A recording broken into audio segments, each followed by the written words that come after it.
remember to stay hydrated, and today I'm going to be showing you guys 5 EDC essential items that fall under $50. We haven't done one of these videos in a hot minute. These are going to be some pretty cool items, but for now, sit back, relax, and let's get it.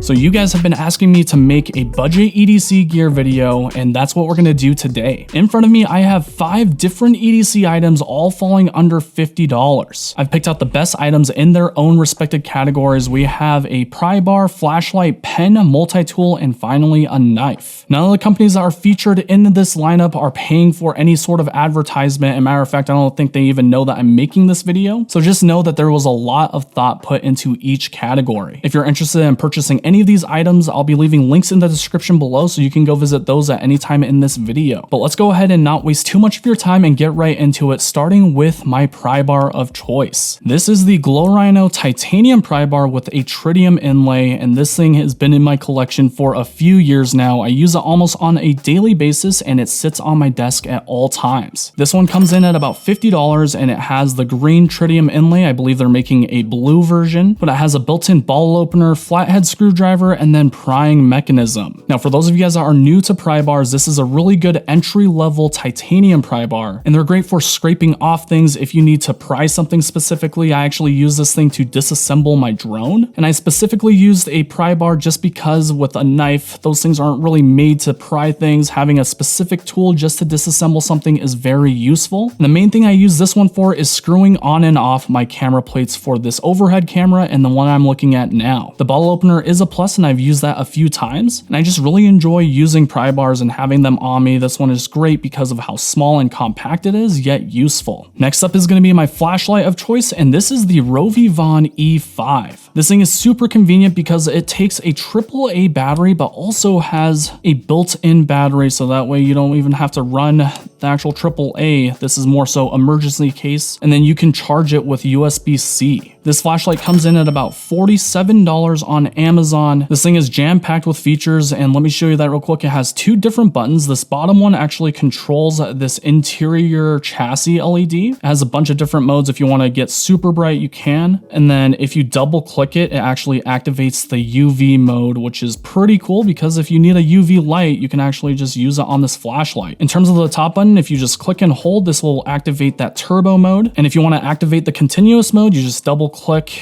Basically, you can scroll through the different options. You got moonlight, medium, and then turbo. I typically just use the moonlight or the medium mode just because the turbo is so damn bright. This one so happens to be with the orange anodized aluminum, and Rovivon is actually putting out some really good stuff. I found that this is the perfect flashlight for EDC pouches just because of its small rectangular shape. It's got a built-in backup battery, and then it's also rechargeable, so it pretty much hits all the marks. Now, before I dive into the other 3 items, let's give a quick word for today's sponsor. This video is brought to you by the House of Blades, a premier knife dealer located in Fort Worth, Texas. We had the opportunity to visit House of Blades down at Blade Show, Texas, and man, was it absolutely insane. They literally stock any knife that you can possibly think of, anywhere between Chris Reeve knives, Benchmade, Spyderco, ZT, Kershaw, Civivi, WE knives, you name it, and they will probably have it. And if you're into personalizing your own knife or water bottle or whatever it might be, they actually have a crazy laser engraving room that we got to see. These machines cost thousands of dollars, but if you email House of Blades, they'll charge you like 10 to 20 bucks to get your own logo or whatever you want onto that surface. Now, if you plan to get anything from House of Blades, use code EDM for 10% off your entire order. Thank you so much to House of Blades for continuing to support Everyday Minimalist. I wouldn't be able to do what I do for you guys without them, but let's get back to the video. So next up is going to be my pen of choice at under $50, and that's going to be the Refine EP1. This pen has been in my collection for a long time now, and this is the PVD black stainless steel version. Refine also makes a standard gray version, and this one comes in at about $45, which is a really good deal. If you're looking to get into bolt action pens, this is a fantastic option just because it's like half the price of like a tactile turn bolt action, and it has really good ergonomics. If you're into fidgeting, you can easily fidget this thing with the bolt action feature. It's got a deep carry pocket clip, and of course the ink is refillable just by taking off this cap. You've got a spring, and this will be taking a Schmidt Easy Flow 9000M cartridge refill. I think it's just really nice to have a nice pen on you, especially if you're in like the automotive industry industry. Balin uses this for his customers. He just hands it to them. Of course, you gotta make sure that you get it back. But if you're trying to make a good first impression, it's always cool to have a nice pen on you. Next up is my multi-tool of choice, and of course it is the SOG Power Pint. I featured this in a few different videos just because of how good it is, but this thing comes with a bunch of different tools like the pliers. If you need an extra blade, there's one built in, some scissors. It has Phillips screwdrivers built into it, and this thing is just jam-packed with a ton of different features. As a matter of fact, the Power Pint is on sale right now for about 42 bucks on Amazon, and that is an absolute steal for this multi-tool. My most favorite thing about it is its compact size. I can throw this into a cup holder if I want to throw it into an EDC pouch. In my opinion, it's the very best multi-tool that you can get for under $50 at this size. Last but not least is going to be my knife of choice, and this is the Civivi Mini Praxis, coming in at about $30 on Amazon. That is an absolutely ridiculous price, especially if you get green G10 scales along with a D2 coated blade. This thing also has a deep carry pocket clip. It's almost the perfect EDC size knife, and the ergonomics are amazing with this top jimping and forward finger choil. If you were to ask me 3 years ago what the best knife would be under 30 bucks, that'd probably be like a CRKT that you can find at a big box retail store. But when someone asks me for a very efficient budget knife, the Civivi Mini Praxis hits it every single time. I mean, what more can you ask for? It's a liner lock, it's a flipper, it's fun to fidget with. I'm surprised to see a knife coming in at $30 and being this good. The ergonomics are perfect, the size is amazing, and Civivi definitely knocked it out of the park for 30 bucks. This is the knife I recommend every single time if your budget is $30 and under. And check it out, the scales match my shirt and outfit, so there's that as well. There's the Civivi Mini Praxis, a really damn good EDC knife for under 50 bucks. But there you guys have it, 5 different EDC items all falling under $50. Which item was your favorite? Do you guys have more recommendations for the next video? Let me know in the comment section below. And if you made it this far, throw me a thumbs up if you enjoyed this content, throw me a thumbs down if you disliked it, and I promise to you I'll do better next time. Thank you guys so much for your continued support, and I guess we'll have to catch you on the next one. Peace out.